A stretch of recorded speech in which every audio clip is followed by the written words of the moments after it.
And so really what I wanted to do was get together and just kind of like have a debrief like after the classes ended, since it's now sort of more or less ended, and ask you guys a few questions about the course and how it went and how you felt about it and whatnot. So it's assessment, but it's also a good chance to sort of voice or speak for some things that may or may not have happened during the semester, and kind of recap in a way as well, what got covered but what didn't get covered and whatnot. So I sent you a few questions. We don't necessarily have to stick to that script, but we can to start. I don't mind if the conversation sort of shifts, it's fine too. But let me just to sort of prime us and get us going. Tell me, somebody can kick it off. I don't mind who. What were your sort of initial expectations when you came into the class? Because classes like this don't get taught very often at GSW, right? So what were your expectations coming in when you saw it? Was it, what did you have any expectations? If so, what were they? I think before, like when I initially signed up for the class, I had no idea, like whatsoever. And it kind of, after I got the book, because I got the book a while before class started, and I started to look through it, and I kind of got an idea from that.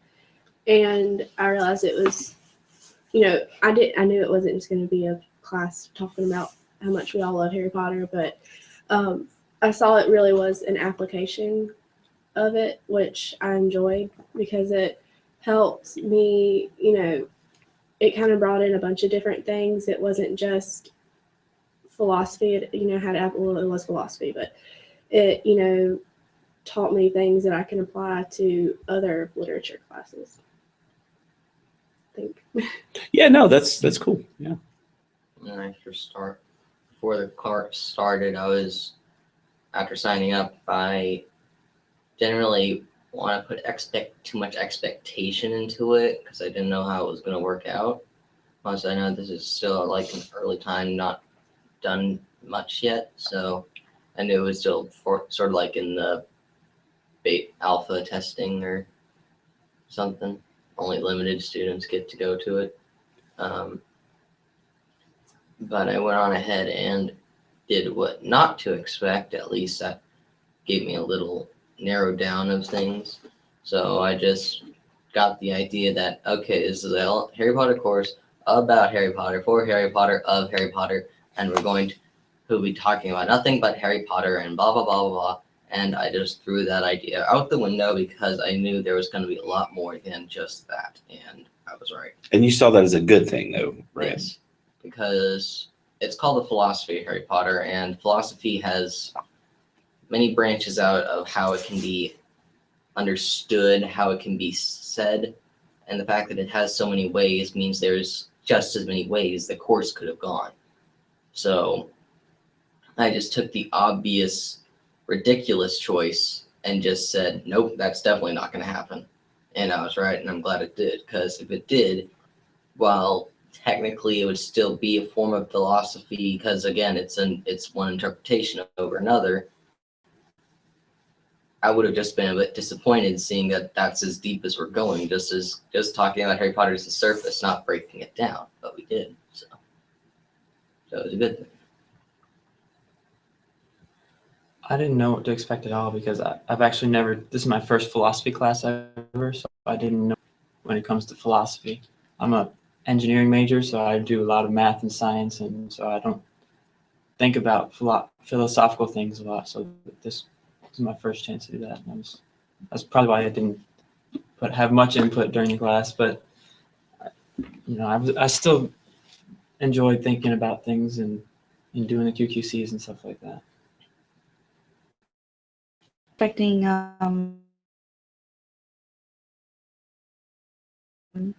class since like high school, and I was honors, and I didn't really know what to expect. I was like, Harry Potter, I know a lot about Harry Potter, and I don't know a whole lot about philosophy. And I thought the interesting thing was, being an art major, we talk about philosophy a lot, and in education we talk about philosophy a lot. So the crossings in that was interesting to me, and how it, connects kind of across the board. So I liked that.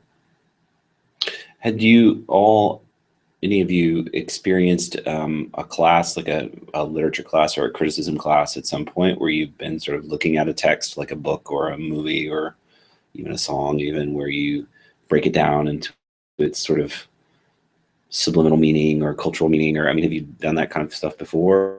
Or Unfortunately, usually in that kind of classes, the books are really boring. So it was different to do it, break down an entertaining, what to me is an entertaining book in a philosophical way. I mean, we had done it a lot in high school with different books. Like you said, I mean, we had never done it so developed, you know, in every aspect. We would use a different book to explain a different thing. So it wasn't like, oh, we're going to use this book to explain a lot of it, you know. So you've done those kinds of exercises before where you contemplate, you know, Harry's choice, you know, philosophically or something like that, but it might be multiple books or multiple texts, not just one single source. Yeah. And not one so, I mean, interesting and develop, like, you know, one so part of like pop culture or part of like my life personally, you know. So. Well, let's talk about that briefly. Because I was very clear from the beginning, right, and said that, you know, Harry Potter's not really my bag. I mean, I enjoy it, but I'm kind of a movie person. I'm not so much a book person. Did that have any effect on you at all in terms of your perceptions of the way the class was going to go or the content or anything like that? It was weird to me because it's funny when you know more about something than your own professor does. Like, you know, not philosophy, but about Harry Potter. Like, it was so weird, like you learning as well as us. Like, that was really cool to me, how we were teaching you things as you were teaching us things, you know, about the Harry Potter universe or whatever. So. That's what excited me the most about it was, you know, I kind of came in with more of the philosophical end of things and was really relying on the experts in the class to chime in and make the connections, not just for everyone else, but for me as well, to help me see. And I really like that kind of teaching style. I think that it's kind of a cooperative sort of thing. You know, so that meshes well for me, but that doesn't always mesh well for every student, right? Some students want to see that separation of, you know, the professor is the stage on the stage and we're just going to consume the knowledge and go forth and multiply. But this was certainly not the way that I approached this individual class. So that was a good thing. I liked it. Now it's going to be different for when you teach your other courses. Well, possibly.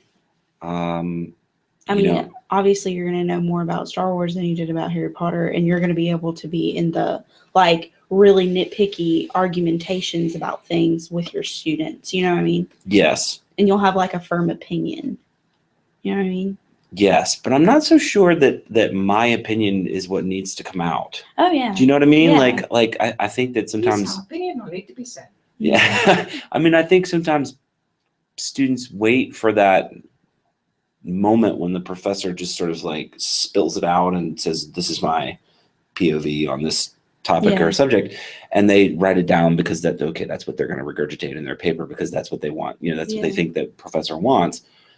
And so I've purposely at times tried to just sort of guard that. And I think you did that in Harry Potter too. You were like, you know, I'm going to let you decide what you think. And I'm one to want to hear everybody's opinion and then decide my own because I want to see every area. So, but like you leaving it open to our interpretation, I think was interesting. And we found every area you probably could have found without your help, you know? Was the conflict too harsh at times between wanting to divulge into really serious Harry Potter fandom chatter? Yes. I don't even have to finish the Sometimes. question. I mean, that's the tension, right? Yeah. And I felt it every single class for the most part. Yeah. Where we would come in and we would start discussion and then it was almost like you had factions, right? Yeah. Not just necessarily houses, but factions, right? Where people would want to steer the conversation into this really specific, minute detail. 99% gay, no 1%. But I didn't mind necessarily entertaining those things. It's just once we started going on that track, I didn't mind having the conversation. It was when that became more important than what the point was, and when it started to make other people really upset and angry, and when people started to say really offensive stuff was when it was like, And chill. I feel like that mostly happened that day that we did the podcast with the other class, just because they weren't really prepped. They weren't prepared. Yeah. For what it was. So they, may have gone into it thinking it was, we're talking about Harry Potter. Mm-hmm. And it, like we said, became a Harry Potter off. It did, I think, in some ways. You're talking about the podcast with, I think it was over Dumbledore's sexuality, right? That was the one that we connected. I And missed that. I couldn't even remember what it was about because of the. I missed that one. yeah, that was one of the ones that I really struggled with because and I think there was a miscommunication on my end with what the expectations were when I talked to Dre about it, because she had said she had one student who wanted to be involved, and of course I was like, that'd be great. Mm-hmm. And then it was either the morning of or the night before she had said, I'm just going to beam everyone in and use it as extra credit. And it's from this media class, and it's going to dovetail and it's going to connect. And because we're really talking about representations of gender and sexuality, which could have connected, but we didn't really plan that through well enough. And I don't think the technology was connecting and cooperating very well that day, because there were so many students in that room that didn't fully understand why they were there, what the purpose was. And the ones that were there, the one that she wanted to have there was the one who wanted to have the Harry Potter off, or a Harry Potter conversation. So just poor communication, I think, executed that one, which is unfortunate because it's a really rich topic, to break down in terms of how that chapter relates to the story. Because that's arguably one of the most controversial Harry Potter things to come out over the last, no pun intended, over the last 3 or 4 years since she made that announcement or that tweet or whatever. So okay, yeah, I can see that.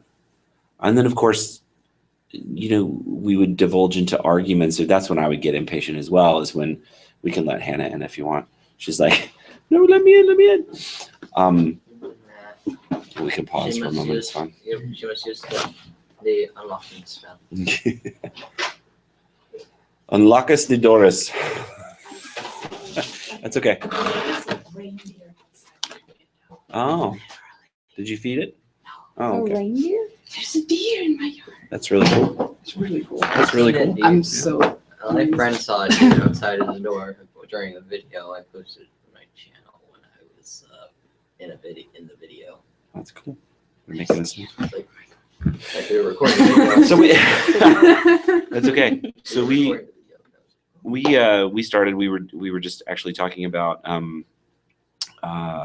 the sort of the tension between, like, when people really wanted to talk about very specific Harry Potter things that are related to sort of fandom culture, but then refusing to go into more philosophical or broader issues because they wanted to stay talking about, what color Dumbledore's underwear was or something. Little things like that matter, quite seriously to really true hardcore fans, but in the larger scope of what we were trying to do, maybe weren't so relevant on the plane. And so what I was hearing was that was actually pretty frustrating at times for people in the class. Would you agree? I don't know. I didn't seem to notice that as much as other people said they did. I noticed I really appreciate the way it was kind of like a graduate seminars of different people talk. So, and it's always hard to balance that out, like who talks how long. I think that's a thing that we did a pretty good job at balancing out. That's more a thing that I noticed. Some people talk really long, some people just say one sentence, which is not really a bad thing. But the specific Harry Potter stuff, I didn't really notice that much, actually. I don't know. Maybe because I like specific Harry Potter stuff. But. Well, so it wasn't a frustration for you Not when, really, when we would delve into that. Yeah. Well, and it is when and if you go to grad school, you will see that is the seminar setup. That is kind of what the expectation is. You'll read things and you'll come in and you'll discuss, and the professor's really just kind of sitting there going, "What you got? What can you bring to the table?" and it really does rely on the students to generate the discussion or the issues or the questions and whatnot. And some of the classes at the undergrad level are kind of organized similarly, although it's probably rarer, at that level. A women's studies class kind of. Yeah, I mean, I think any kind of you see it probably more in the humanities than you do in the sciences. It's not necessarily that they don't do it in the sciences, but I think it's more common in the humanities, right? So Jeff's like, "Can I come in?" It is my office. What in terms of how the content flowed and how it was, covered and whatnot. What did we get to that you liked? Because we didn't do all the chapters in the book. I did skip some. And what did we get to that you liked? What did we get to that you wish we'd gotten to? What did you get to that we hated? That you hated? What worked? What didn't work in terms of the content?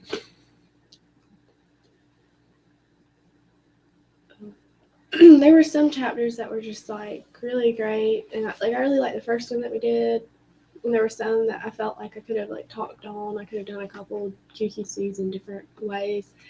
And then there were some that literally I was like I didn't have an opinion that much on, or if I had one, but it was just like yes or no, and it wasn't really something I could talk on that much. I remember one of them was one of the weeks that I wasn't there, and I was trying to add supplemental material since I wasn't going to be there for discussion, but I just didn't have anything for that topic that day.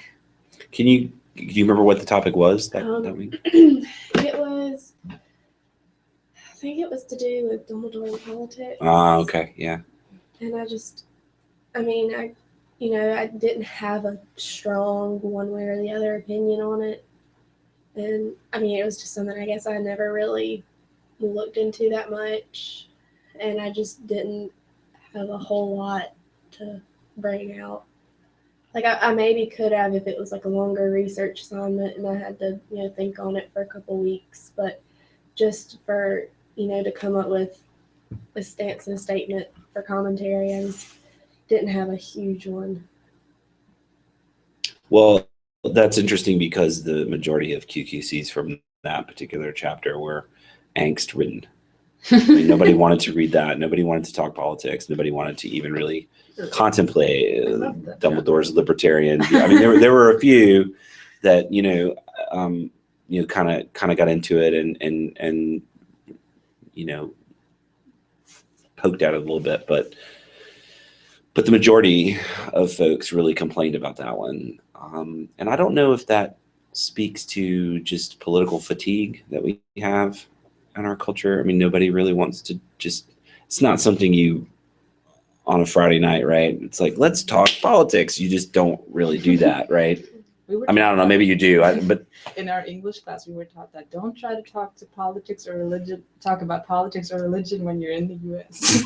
Right, because those are the two most divisive things, right? Which is ironic because they're probably the two things that we need to talk about the most, right? Because they're the most divisive. But I always read that from the QQCs as, because I remember specifically one student in the class wrote, "I got nothing. I hate politics." and It's valid opinion. It is valid, and I laughed, and because that was part of the comment section, right? Was like, they had a quote, and they had a question, and the question was, "Why did you have us read this chapter?" When there were so many other things, I wish I had done that. and which is also a valid question, but yeah, that one seemed to strike a nerve with several folks. And I think that, I don't know, I interpret that as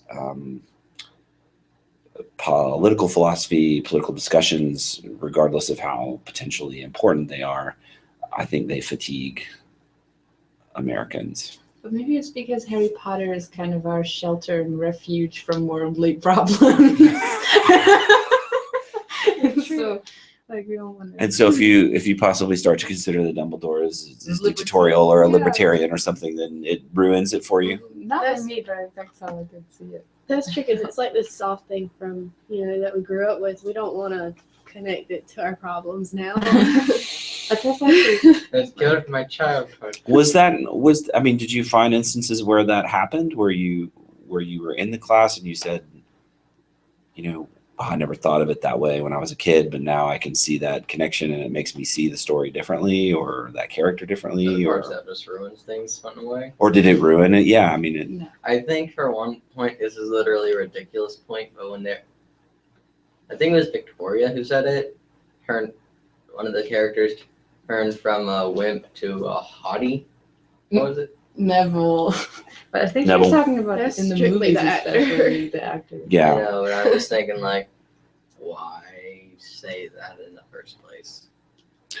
Because like, my brain as a child is innocent, thinking to Harry Potter, just watching through the movies.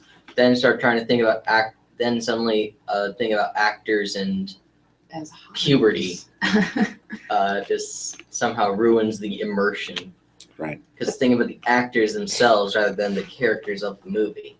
But that was kind of cool to me, like when I did see the story differently, because it made it more relevant to me. Like as a kid, I never even, except for these couple crushes that they have, but I would never have thought like Professor McGonagall and Professor Dumbledore, or is he gay, or like what's going on behind the scenes. Like I like that because it makes me like relate to it as a sort of adult now.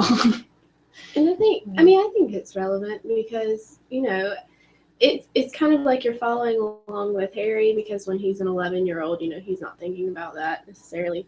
And then, the book ends as a 17-year-old, he is. So it's like you kind of, obviously,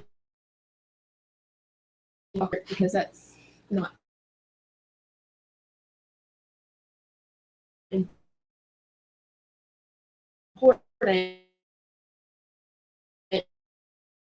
important to, and I didn't like reading like any kind of criticism about it because I know it's an imperfect story, yeah.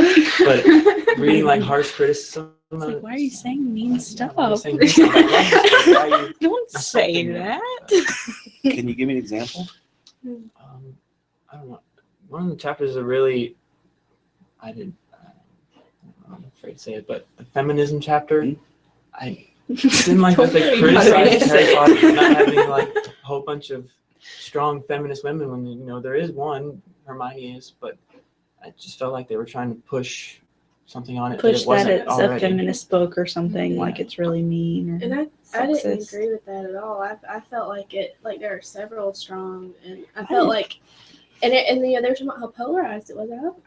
I took the stance that it was a fairly, Even book. yeah, because As far as heroes and Ron and And then- Harry are like, down here on academic level, and Hermione's way up here, and they balance each other out. That's what I and then thought. you have to think of Is Hermione the McGonagall as a biggest character yeah, the too. biggest and counter- Hermione Hermione Rich, Weasley. I mean, The biggest counter I had to that chapter was the Goblet of Fire. They actually brought in a school that was literally all female, and it was another wizardry school. So that Yeah. and they fought on even terms in the competition. Oh, but only kind of in the movie. I think in the book, Durmstrang and Beauxbaton No, are like mixed, but in the movie it seemed like they're all I think female. Durmstrang might be mixed, but I'm pretty sure that Hmm. Beauxbatons is all women. We're getting into technicalities. That's okay, but see, that's what's interesting, right? Is Yeah, that that- It like the slope you kind of start goes. here and then the But But then slope we just learn takes- stuff from each Right. other too. And it even introduced Hagrid's love interest.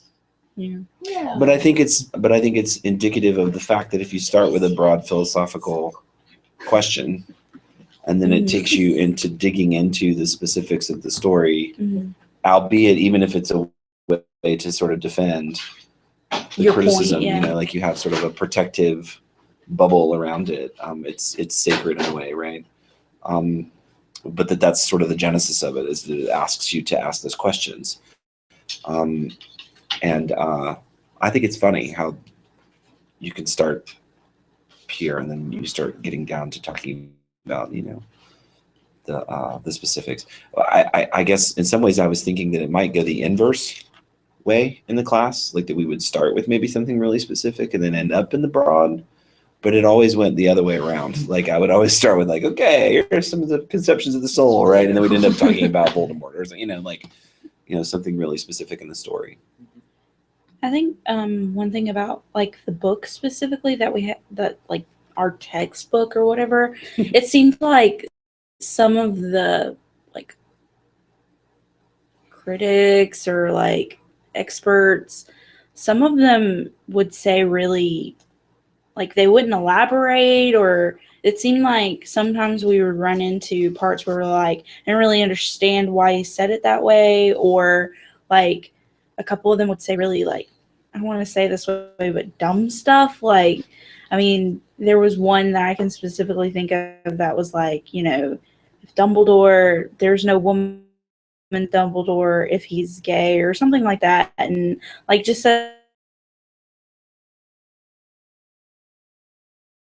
Like that shouldn't be. I don't know. And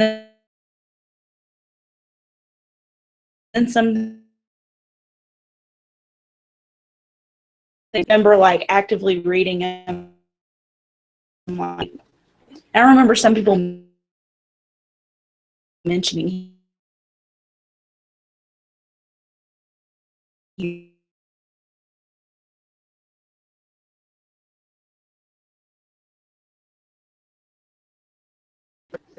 When they were talking about Moreau, it seemed like for 1 minute they would take one stance and then they would take another stance, and they're like going back and forth. So it was like, well, or they would like use quote clever ways of writing to imply their meaning, and I'm not that smart, so I would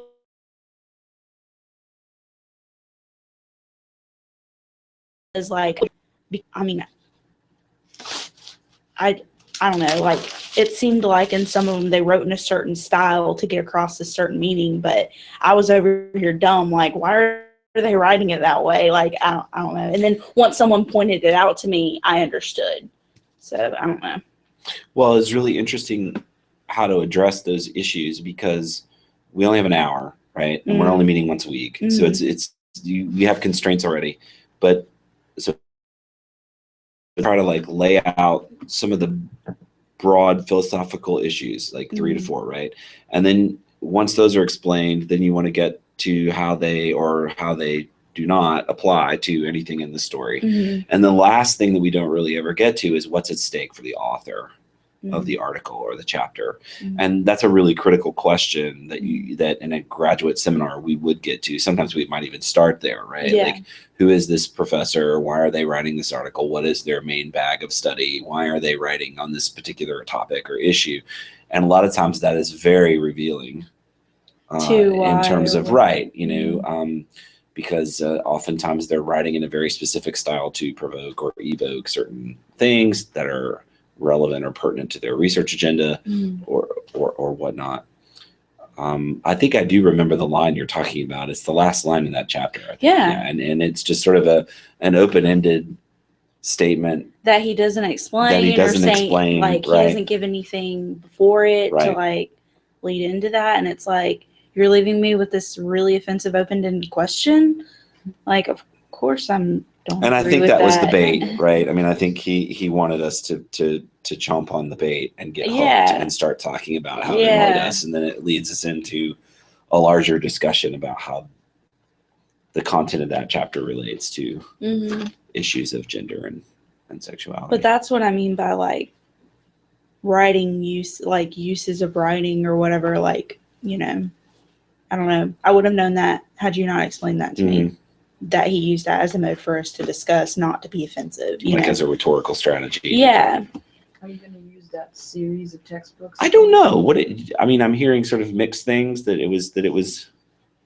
I mean, I enjoyed it overall. Overall, there were just a few chapters that were. What do you mean series of textbooks? Like there's the philosophy of Harry Potter, the philosophy of Batman, the philosophy of. Oh, so that Or Harry authors Potter that made and multiple things. No, that's a it's just series. different authors? It's a series of books that is done by one publisher. You have different authors for different topics. Okay. And the name of the series eludes me at this point, but in that case, but they do, they've done like The Simpsons and The Matrix and The X-Files, and I mean they've They have done a all whole these list like of yeah, them there's all the like time. I don't know 20 or 30 different series. It's a series of books designed for people who are teaching courses, either in criticism or philosophy or both. And I looked quite extensively for a text. I mean, I started researching the stuff in the summertime for the class, and I read 4. I narrowed it down. There's like 40, and I narrowed it down to like 4. And I looked at all 4, and one was like super kind of graduate level like stuff, which I thought this is just going to give them like brain freezes if they try and read this, even at where they're at now, because I know y'all are smart cookies, but this one was like definitely graduate level. And then there were 2 that were sort of like what I would consider to be undergraduate, or maybe even Mediocre. well, mediocre is not the right word, but just we're talking about writing style, right? And the kinds of things that they get into. And I finally settled on this one because it seemed to be just enough of a sprinkle of the more intricate stuff, and then just enough of the kind of cookie cutter stuff, but not totally both. It was sort of a middle ground. So it was accessible, it was readable. I thought the chapters were decent length. That was another thing too. Some of the other chapters were, 25, 30 pages. That's just, you're not going to read that for a 1-hour class for an honors. You're just not going to do it. I mean, some of you may, but the majority of you won't, and that's counterproductive. So another thing too was like, how can I get something that's in digestible bits where they're going to read, 10 to 12 pages, or, 15 max for the next, for the next week. But I'm not sold that I would stick to it. I think for what we were trying to do, it was sufficient. I think It it's was good what, to like have 10 big bucks? It wasn't too expensive, right, to buy? Because I always see your communications students in the library, and they check out the reading packet, and so much like paper, and then because there's only one, and they have to go to the library. But Right. just having any really cheap textbook is, I think, really good. But like, Even not if that you the like reading deviate packets- from it, and it's like, oh, well, this week we're not going to read a chapter, but I want you to read this. Like look this up on the internet, or, it's nice to just have one center place instead of, oh, read this here, read this here, read this here, read this here. Yeah, that's a tough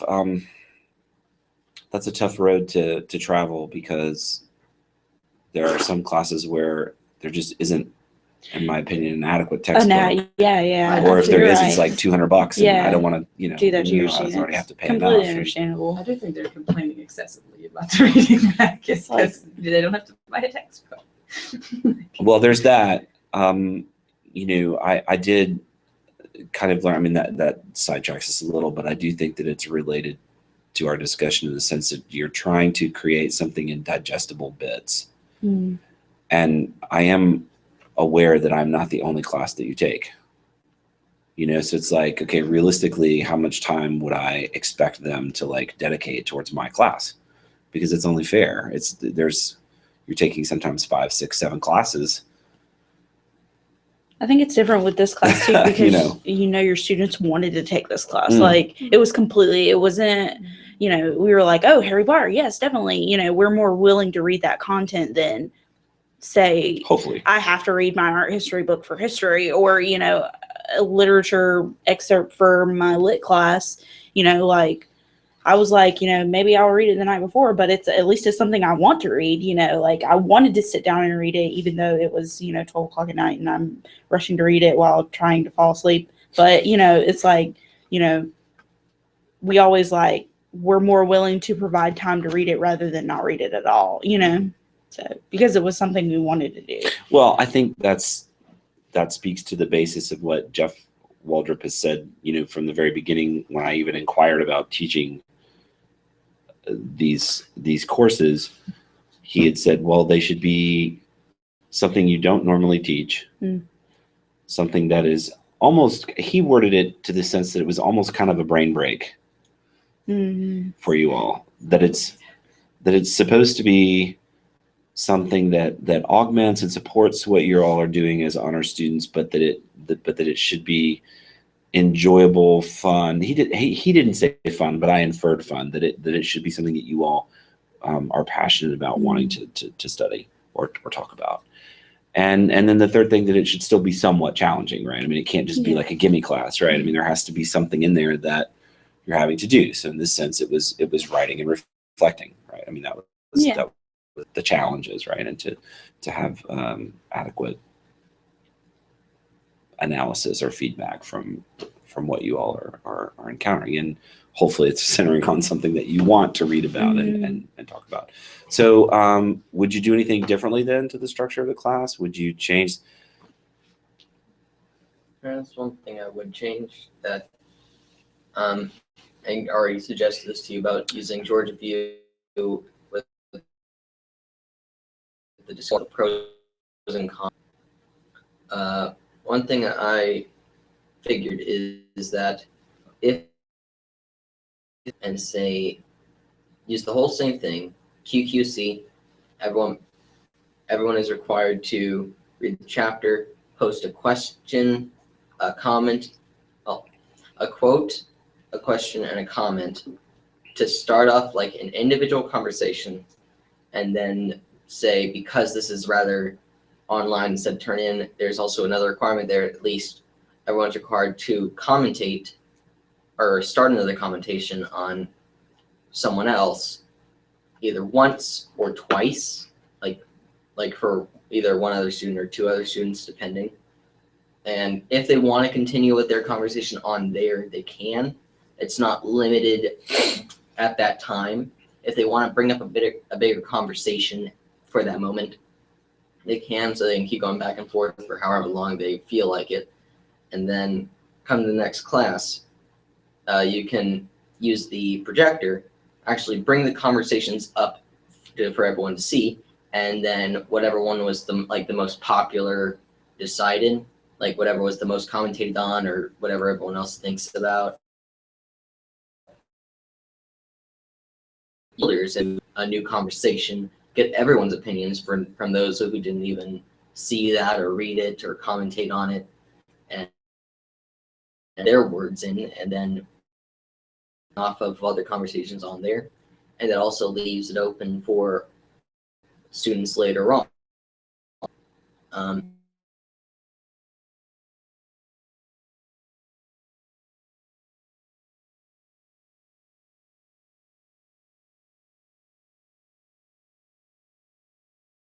It could be wrong, completely wrong, but Georgia View has the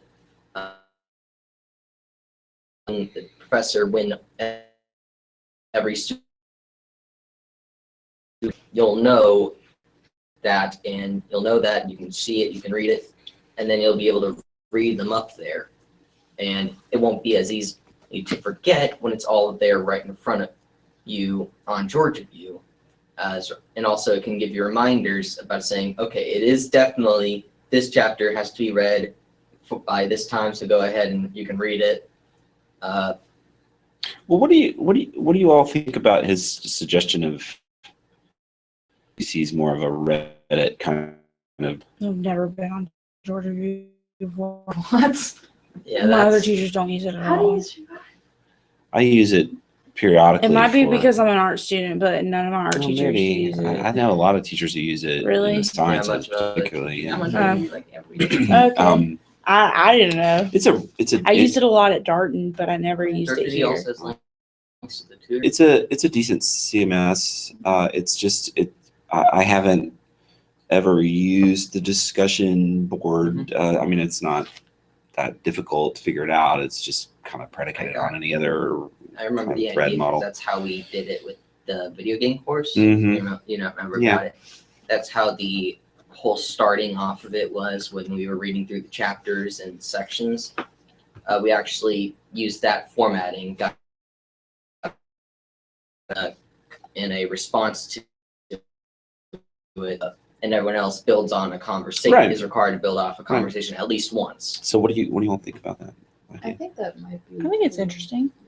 Like, I liked having this Facebook group, but sometimes I'm like, I look at Georgia View when I'm doing work, and I look at Facebook when I'm like somewhere, and I look at it on my Yeah. phone, and then I'm like, oh, this is about the class. Gotta Oh. remember this, and then I might forget it. Mhm. So I Plus- did like having the Facebook group because it also kind of brought in like in my Yeah. free time, I like to look at Harry Potter stuff. Right. Yeah, So- but maybe having both, maybe. I'll be honest about the Facebook group too, is that it got mixed in with all my other notifications, and I get so many of Sure. them. So when like I could see it, but like I end up scrolling through it like normal because I'm looking first. I'm just skimming through my notifications, and then I suddenly realized, oh snap, this is Harry Yeah. Potter. Click. I'm more interested in less about the sort of the particulars of an individual technology. I mean, everyone's going to have sort of a pro and con deal to it. I'm more interested in, would we get substantive Like, is it stuff more in a efficient? discussion thread? Is it more, I mean, certainly it would be more efficient in ways, but would you get substantive feedback, Rachel? What do you I'm think? old fashioned. I like person to person conversations, and I just feel like it may not go to places that it would go to in person. Well, you could still have the face-to-face. I mean, like Kevin was saying, you could build off that in class, but it's not necessarily as spontaneous as what we did. I'm not paper QQCs too, like you just to hand it in, and I like that. You like that model, the I QQC I model? like that model. Maybe like I didn't feel like we used them that much. Like every once in a while we read out a question somebody asked, but like incorporate them more or something. Yeah. But maybe there wasn't that much to. My hesitation with Georgia View is like that's not a way in which you can rein in all out brawls. I would be afraid of people getting in. Well, my fights in there. experiences with using discussion threads with other content management systems have resulted in that at times. Yeah, Yeah, where I'd be and really as a afraid of it. teacher, And you can't like rein that in you all just the can't time. constantly But you be can in monitoring the. class. Yeah, you can in a class. It's more contained. It is more contained, but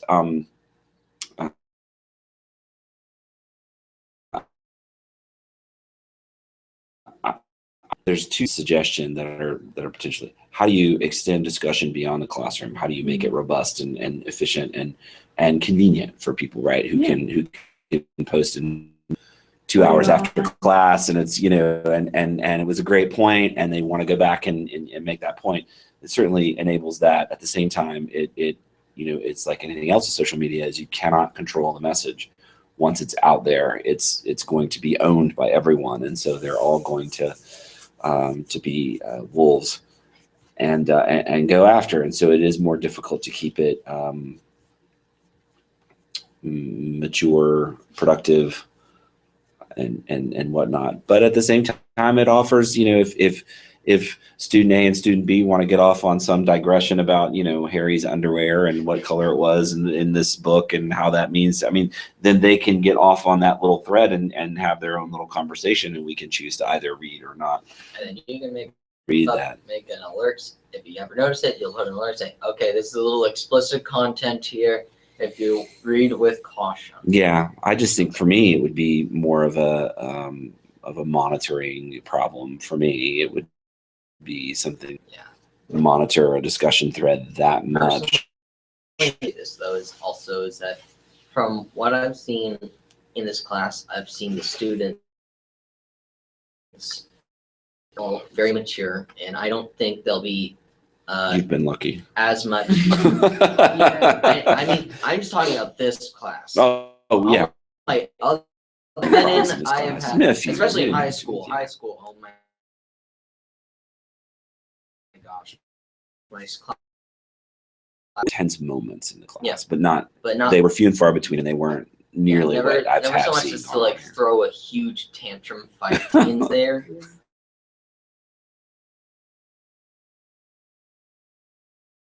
And this is Harry.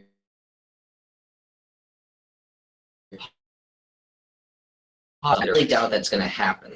Maybe I just think that people at the end of the day, what diffused those tense moments were, people were, this story is very personal to generation, and I think that with that comes a drive to protect it, to own it, to especially your interpretation, or when you encounter someone who has just as much passion for the story, but who has an opposite take on that, that gets really personal. But I thought people really handled that for the most part very well. They either just stopped talking, or they tried to engage in a different way, or change the tone of voice or whatever. So as a communication person, watching that go on was really interesting, because I could see steam coming out of people's ears, and they wanted to like really just jump, but then they would wait and let somebody finish what they were saying, and then before they would chime in or jump in. So I think maturity in terms of like everybody making sure that turns were being taken, and I mean I felt like that was pretty adequate. I think that's another good thing about being in person. When it's over, you can walk away. If it's online, it keeps going, right? And you never know You'll scroll if back it's, through, look at it. some people who just have that last word, or they just keep posting something, and it just keeps egging the conversation on and on when it's really stopped 6 comments ago. But there's last word typers, and they just want to get that in there. So QQC's book was okay. QQC's overall I think is good. You just want to see them incorporated more, maybe an inclusion of a digital space where there can be more elaborate or robust conversation. And then in terms of the assignments, you guys didn't have to do any kind of presentation. I didn't make you We did. lead discussion for a week. Before I get to that, I would say any kind of traditional presentation. Well, yeah. You didn't write a paper. You wrote a bunch of little mini things, right? But not really papers, really just more free writing kinds of things. You didn't have to do a speech or a video or anything like that. It was more, let's have a discussion. Let's have a weekly discussion about a given issue. So would you add any assignments in there? Would you make the students lead the discussion one week? Like, okay, you're in charge of the Dumbledore chapter on politics, and you're going to come in and lead the discussion that week and generate the questions. And I maybe would have, because I'm actually really introverted and shy, and I don't like talking in front of people. But I think when professors make me do it, it makes me better at that kind of thing, and I'm going to need that someday. So I don't know. So you would have needed that formal kind of poke of, Yes. Guess what? You don't get out of it today. You got to lead the discussion. Like the potions thing, it took me 15 minutes to stop shaking after that. Really? Really, because I'm that terrified. of You talking. have public speaking anxiety. Have you taken speech yet? No, I Dun, dun, haven't. dun. You're gonna teach during the summer? 'Cause I do teach it during the summer, yeah. One other thing about the class setup, just in class, it could just be an opinion. It could also just be an issue that's may not be able to be fixed because of the classroom we have. For larger discussions like we have been, I've seen what a more efficient class setup is putting everyone in a big circle for discussion. Yeah, sure. Circle I kind can- of makes me feel like Yeah, I And, can understand that. Also, I in the didn't- classroom, we couldn't just take all the desks off of that. Yeah, thing and- no, you're right though, everyone Kevin. did. Sometimes the space does disconnect more, and when you have classes in the experimental theater, there is this sort of expectation that whoever is in front is the performer and everyone else is in the audience, Yeah. literally, and so that does create that dynamic. And I do think that in a different context, like a more traditional classroom setup, we might have had a different vibe. I don't know if that's necessarily a good or bad thing, but I know that it would have been different. So I certainly think even something as basic as picking up the arrangement of things every now and then is probably not bad. I think just varying certain modalities during the week, like maybe I one don't week mind, we like- have this group that's led by, we have a series of questions. This group gets together and meets and discusses about that particular question, and then they post their comment or question in a digital space. But that's a group kind of run into issues there. So I don't know. Did it work? definitely. I thought it was great. I had a lot of fun that day. I thought it was just a really nice sort of cap, and some of that stuff was really creative, like what people did. When I made up the potion, I wasn't sure what the expectations were exactly, but then I figured it was a pretty open thing, so I just made up something. And be an issue for some, like I don't know how this is going to be graded, and I had this little tendency for a second, and I was like, I'm just gonna do that. It's just a very open thing. It was extremely open, Yeah. and Which you know, yeah, people would create. Now again, I'll have more of a basis for evaluation in terms. I really want people to do. This was a little too loose, this person just made cookies or whatever, right? I mean, but there were some instances where quite a few people really applied like philosophical stuff to their potion, to which was kind of the end goal, I guess, in terms of like what ideally you would produce or create from. But I had no idea, so it was definitely open, right? Yeah. Now in the Star Wars one, that everyone is going to be required to construct their own lightsaber or blaster. Yeah, not so much. Oh, But something, I don't know. We'll do something fun in there. I don't know. background stories on every little planet. Tatooine. Yeah, make up a planet. Didn't you say something about making up your own character? At one point, I Cool. had considered the creation of your own character, backstory, all that kind of stuff. We tinkered a little bit with that, but not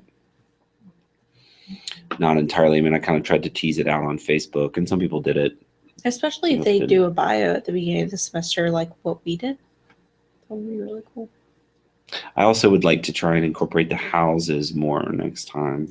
Yeah, that was one mean, thing we that divided wasn't. up, We but we divided up and didn't do anything. Wasn't really sure what to do with it, but it's something that's on my mind, to tinker with next time.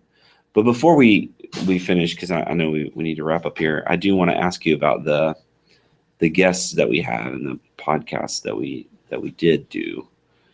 Good. I enjoyed them. Who did you like? I mean, we already kind of talked about Dre and some of the pitfalls there that happened with that one, but you may not even remember who all came in. But you I I like liked Dr. when Hack Laughlin. came. liked Dr. Laughlin. Yeah. Even though y'all talked more about Star Wars than Harry Potter, I enjoyed it.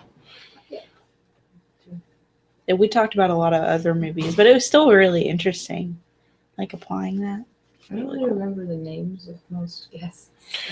Well, that's okay. That Dr. Sells was the first one. She did puppets. She was the one who talked about Plato and That was pretty cool. There was a discussion about the caves, right? Mhm. Leaving the cave. I enjoyed that one. I did too. The first one I got really involved with. and then we'd Jeff, Dr. Hayes, came in and talked about education. Yeah, Hogwarts. that was cool because I didn't really, when I read the chapter, I didn't think it was all that interesting. It's not my, and when he talked about it, it was just like, yeah, it made it a lot more interesting to me. Sparked a little bit. Yeah. That was my favorite one. I think my favorite discussions were the ones where I didn't know that I was interested in the question. Like I hadn't even question.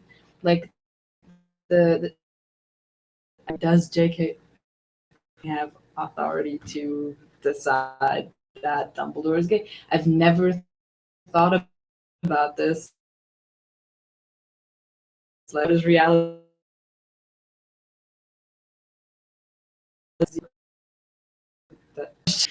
Like it's and I like that a lot better. Like I don't know, abortion, yes or no, like in every Right. comp class. Like then it just gets. But a new question that I didn't know I had. That's like that was my favorite. That's good. That's good. I don't know if we had a podcast. There was a guest there, right? Mhm. We had a Yeah. So John Saunders was another one who we did 4. I was going to do 5. I think 4.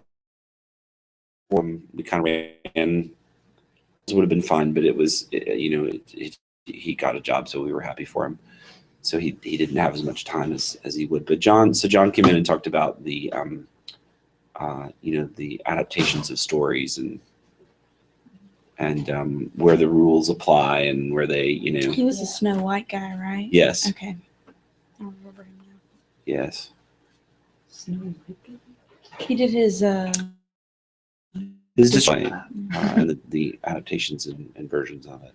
that was really So- interesting talking about like Harry Potter and where it will be in years to come, like if they'll ever redo the movie or like different portions of it being added in and everything. Well, I had posed that question to you all, that in 20 to 30 years, what happens when you all have families or children, and then somebody rebirths Harry Potter and does something different and casts all new people, and what happens? How do you respond? And that seemed to provoke some people in a hopefully a Negative and positive way, positive. but some people negative, I guess. But the podcast thing, does that work? Technology hiccups aside, I think I got it right after a couple of trials and errors. I think the Google thing works. Bring down into the trap of just like you're just this one group that meets every week, and you could start circling around your own little debates, and like if you bring people from the outside, there's some fresh. Yeah, I mean, just kind of a fresh voice, right? Not just for between you all, but for me too, right? I mean, you don't have me like 24/7 I like, preaching at you. I like how they kind of came with a block of this is all what I have to say here and gave it to us first instead of just trying to start a conversation. So I feel like, I liked having everything they had to say first and then start talking about it. Yeah, I think do you feel like you had more freedom then to sort of pick out what you? Yeah, because, it gave us time to, refine our opinions and our comments. And two, it gave us a full understanding of what they had to say and put in some new ideas that weren't in the book and back and forth. I liked having a big chunk of information and content and then the discussion. And, for some days that wouldn't have worked. But for the most part, for those presentations, especially since we weren't comfortable with somebody new, it gave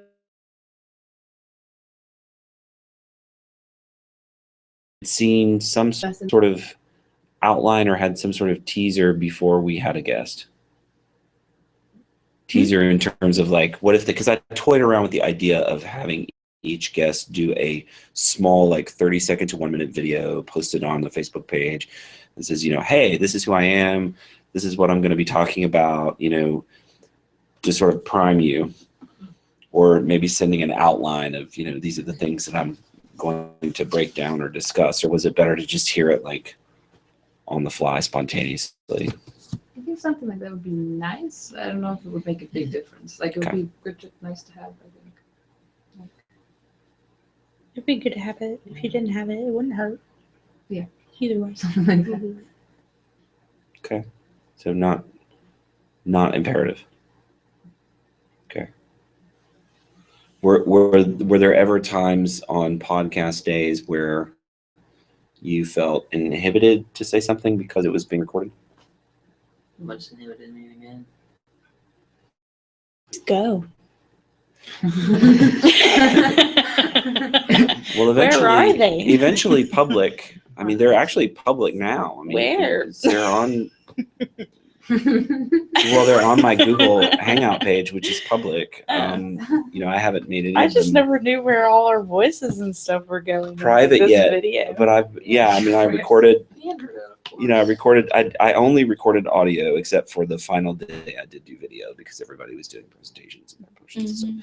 But so technically everything is public now, but it'd be really hard to find because you'd have to be, I think, in my circle for Google. But no, the idea is that I'm going to be editing these podcasts in the spring, and so we'll make them Cool. public and see what. So it may end up being like maybe able to edit it all down into like 2 podcasts and that's it. Or it may end up being 4, or 5. I don't know. So, but the idea was to give it some life beyond just the classroom, Yes.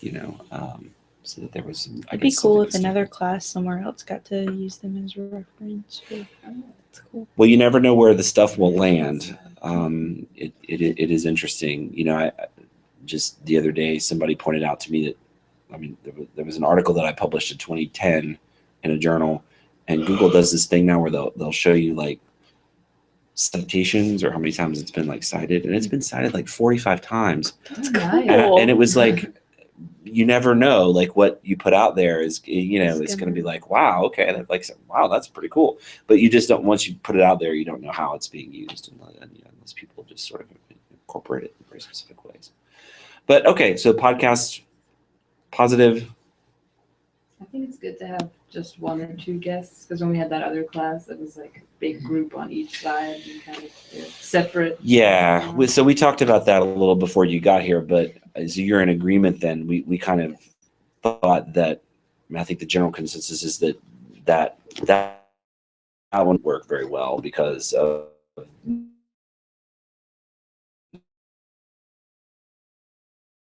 not trying to do. And so you would advocate pretty strongly then for, For just one, maybe two guests, like if two Hmm. people were working on a research project or something. But like a bigger group, especially of students, probably. You never know what you get. Maybe you could work with another group. it's possible. I just think it's hard to do that kind of stuff with a full class. At least I learned that that you need much more structure. Yeah. Which is, it's not, structure's not bad, But it also not just- Yay. but once you slap a structure on something, it determines a direction in some ways. And that's where I try to get more hands off and let's just kind of see where it goes, as opposed to we have to talk about X or Y. Let's just see what pops up. So sometimes that works, sometimes it doesn't. I think that learning happens in little moments like that, where somebody explains something to you that you've never had it explained to you in that way before. So so that learning happens in these little accumulated bits, right, of things. And so if you take out the spontaneity, then the possibility of someone explaining it to you in a way that you've never heard it before, it goes away more, right? So I don't know. And I think it's also the nature of being in the humanities. It's a little bit easier to be unstructured. If you're in the sciences, science is all about structure. So, it has to be, a process and a step and sequential, and, it has to be that way. So we have more luxury of being a little more loosey-goosey, so to speak, than other folks. So some of it's just the nature of what you teach as well. It lends itself to that style a little bit more. It's the nature of who you are. It's the nature of who I am. Yeah. I'm not playing. Yeah. Okay. Potentially. Okay, so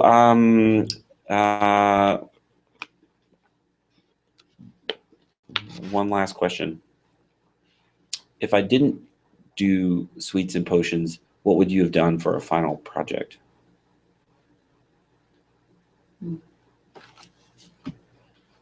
You kind of hinted at the character thing, but I don't know if you want to do that for the final project. But I mean, think about this for a second.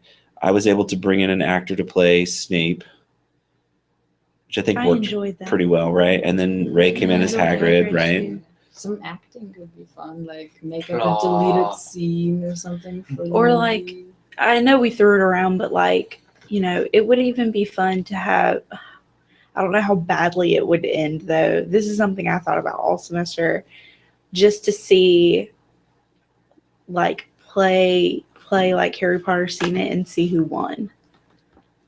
But I would be so afraid of there being just an out and like a out huge trivia massacre of thing. no, that question. No. That would have been actually good. It would trivia add the there. Harry Potter nerd in me is like I That would've really been want to di- see who would have won though. That Like I'm like actually would've who's been a the divvy up for the champion? houses. That would have Like- been a cool divvy up for houses too, Yeah, or like, had like a like just house a competition quiz in show. Yeah. some way. Some a kind of house competition with competition. trivia Would have been of some cool. sorts. Or I know. even if we had it done a really cool, I don't know, When which it's pretty Quidditch triple or something. Like Would've with been a really couple, fun. maybe like a couple short events and like something like for that, points. just for fun, and then throw in philosophy in there some way, What if I had trivia or said? whatever. What if I had said that we were going to go on a field trip to Orlando? That's cool.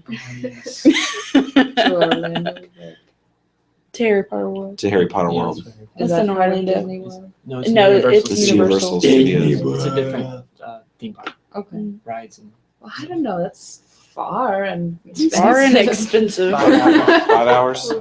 I'm I don't know. from Are we It actually might staying take the hours. night, or are we gonna actually like leave early and then leave here It's almost early? And impossible. I don't know. I early just, and- you know, I know that if for the Star Wars class in the spring, there's Star Wars Celebration. It's every May. It's at Disney World. I would give students a heads up at the very beginning of the semester, start saving up because this is what we're gonna do. So here's one Depends, other 'cause I have Being MomoCon. I got here's MomoCon. one other possible thing that crossed my head, and that is doing an ethnographic project. What is that? If you studied a specific group or culture of fandom, nature, like doing an ethnographic study of that culture. That's Fandom of cool. Jar Jar So Binks. like Like a giant sword or something. well, like if you had like like let's say that there's obviously there's a group of folks in the area that like to do Civil War reenactments. Is there someone in the area or around that does Harry Potter stuff? Water paint? You have all kinds of really interesting groups that form. Like there's a Harry we're studying Potter real study people, group not that's in immigrants. Albany or something like that. No I heard about way. it, but I don't know what they do. I don't know anything about them. There might be like a Harry They're Potter connected to Quidditch the library, team but there's somewhere. like at Yeah. LSU we had the Quidditch team for a number of years. So so then the student would then spend some time within that culture and then do a report on the That's connections cool. between. I just found out too that there's a legion in Albany. There's a stormtrooper legion in Albany, which is pretty cool. There's a group of like 25 to 30 people who have like the full gear and the storm, and they go to like conventions and I mean, so it'd be really interesting to do an ethnographic study of that. Like, who are these people? Why do they? Why? Yeah. Why do they? And it would be, it reveals some things, That's kind right? of cool. I mean, I've read studies where people have done like Civil War reenactment groups and things like that. Yeah. And it is, interesting because you get the person who's like, I just like the guns, and then you get other people who are like, well, my great, I mean, they have all this like really Reasons and- strong genealogical like connection to like, great grandpappy who fought at Gettysburg or whatever, and they're very savvy about it. And it's like, we've been Really doing cool. this for 20 years or whatever. And it reveals a lot, I think, about the way, rhetorically things can create identification for us in the way that we have to Yeah. enact them or perform I think them that's a or big do them. communication thing too. I know you're a communication. Yes. So you're like, Yeah. communicate. Well, it jazzes me. It's really cool. to see what sparks that kind of behavior. I will say I enjoyed the potion and sweet though. That was really fun. Well, in some ways, I think that assignment was geared towards seeing what this little microcosm group would produce. Because in some ways, that's something that you would do on a Friday night. Pretty We're much. gonna watch Goblet of Fire. Everybody bring a sweet or a potion, Yeah. Pretty much.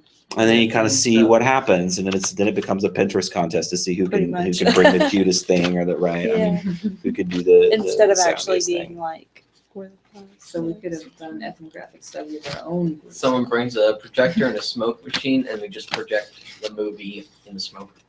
Why in the smoke? I don't know. Why does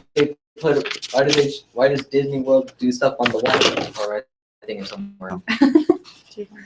I think there is a place in Florida, Universal Studios, that every night they have that huge water spouts in the middle of the lake, and it shoots up, and they use projectors and show things on the water. That's in Disney World. That's in Disney World. Okay, And fireworks. and whatnot. fireworks every They night. project stuff in the class. Well, okay. Well, cool. So Batman, Star Wars, Harry Potter. Extra credit points. We can What get else? good What are we point. missing? Do Lord of the Rings. Lord of the Rings. Please do that next fall. Hunger Games. Lord of the Rings. Hunger Games. What? I think those would be cool. Lord of the Rings. I just saw the last Hunger It Games. would be like Tolkien philosophy or something like that. To like. There's a lot there. And there's a Yeah, lot. I don't know. He's I don't know if I involved. could adequate. I mean, I'm Too already much there. concerned about a Star Wars course that's only going to meet for an hour once a Yeah. week, and I'm already thinking in my head, going, I'm crazy because there's so much that I would, like you're saying, I'm more invested personally with those. So much more. Text. We're gonna spend an entire class day just Well, talking about yeah, the it's like suspense Ben- that built up. Someone talked to me yesterday about, I want to take the class. Are you going to talk about the Star Wars universe? And it's like, no, because, you know, and I could see the disappointment on his face. And I just said, no, there's no way. I mean, I'm already going to have to tackle 6, maybe 7. No. I mean, Oh, you know, there's- you know okay. how I there's a can tell- Potterverse, I right? can- And there's I'll all get- I can kinds tell of, you you know, about that fan stuff. fiction and whatnot. I mean, the As far as literature is just blown up, right? movies, So, you know, movies, series. I mean, comics. imagine there being like 25 to 30 novels of like, you know, Hogwarts annuals where you can like read the narratives of all the students who've come before at Hogwarts. I mean, that's Can't talk about that may Can I exist have actually. I that? don't know, but that's the kind of thing we're talking about with Star Wars, because you're talking about a property that's been it's a lot older Yeah. as well. I mean, it's 30 plus years, I'm so just starting to watch the movie. you know, it's a much older franchise, so it's going to have a lot more We're tied gonna to talk it. about Lego Star Wars at any point. The Lego side of Star Wars. I think there will be a couple of days where we will be able to talk about the cultural impact of Star Wars, where we would end up talking about Legos and things like that. But I've seen all. I would the rather animated design a Lego project movies around that so that people could speak to a element in the culture that they like, as opposed to me trying to. Yeah, we got it. Sorry. We're done. Yeah, it's fun. Ooh, what about a philosophy of Jurassic Park?